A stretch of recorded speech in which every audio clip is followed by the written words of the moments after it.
სომეხთა გენოციდის 100 წლისთავთან დაკავშირებით ერევანში მედია ფორუმი გაიმართა. ღონისძიებას 30 ქვეყნის 150-ზე მეტი წარმომადგენელი ესწრებოდა.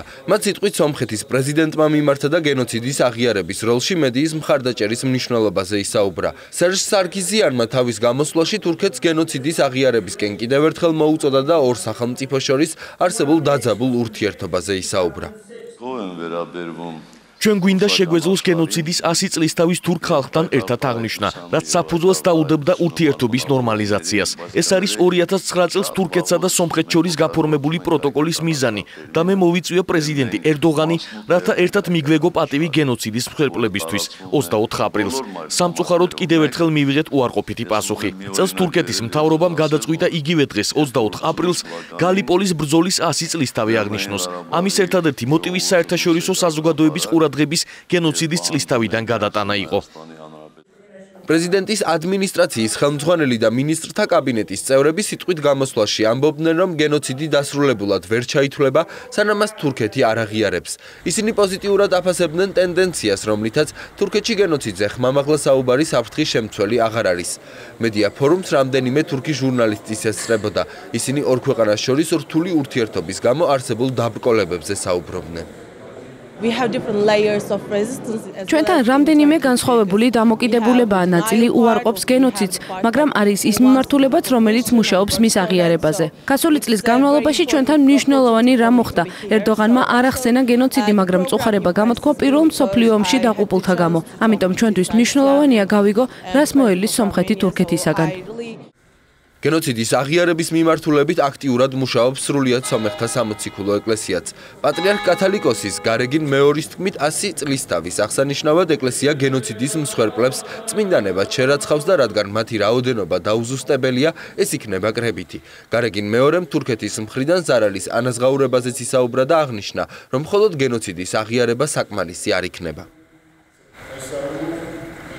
გენოციდის მსხვერპლებს წმინდანად კოლექტიურად შევრაცხავთ. სპეციფიური რიცხვი არ იქნება დასახელებული. მათ შორის შევლენ ის პირები, რომლებიც მათი სახელმწიფოსა და რელიგიის გამო ეწამნენ.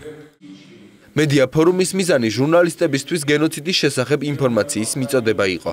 გენოციდის მუზეუმსა და ხელნაწერთა ინსტიტუტში გენოციდის შედეგებზე დაღუპულთა ისტორიასა და ახალ კვლევებზე საუბრობდნენ.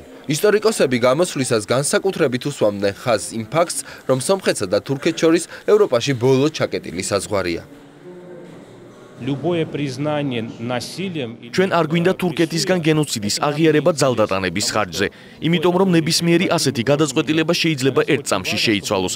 ჩვენთვის მნიშვნელოვანია, რომ თურქეთის საზოგადოებამ აიძულოს ხელისუფლება აღიაროს ისტორიული ფაქტი და მისი შედეგები. მედია ფორუმის პარალელურად 1915 წლის მოვლენებზე ისაუბრა თურქეთის პრეზიდენტმაც. რეჯიპ თაიფ ერდოღანმა სომხური მხარე მხარდაჭერის მოსაპოვებლად ქვეყნების მოქრთამბაში დაადანაშაულა. ჩვენი არქივები აქ არის, დოკუმენტაციაც აქაა. ჩვენ გვაქვს 100,000-ობით დოკუმენტი, თითქმის მილიონი. თქვენ რამდენი დოკუმენტი გაქვთ? მოიტანეთ თქვენი მასალები და ჩვენ იგივე ვთხოვთ ისტორიკოსებს, ჩვენს არქივს, პოლიტოლოგებსა და არქეოლოგებს. იმუშაონ ერთად ამ დოკუმენტებზე, ვიპოვოთ სიმართლე. თქვენ ვერ მიიღებთ ვერაფერს თურქეთის წინააღმდეგ პროპაგანდისგან, ქვეყნების მოქრთამვით, უზნეობითა და ლობირებით.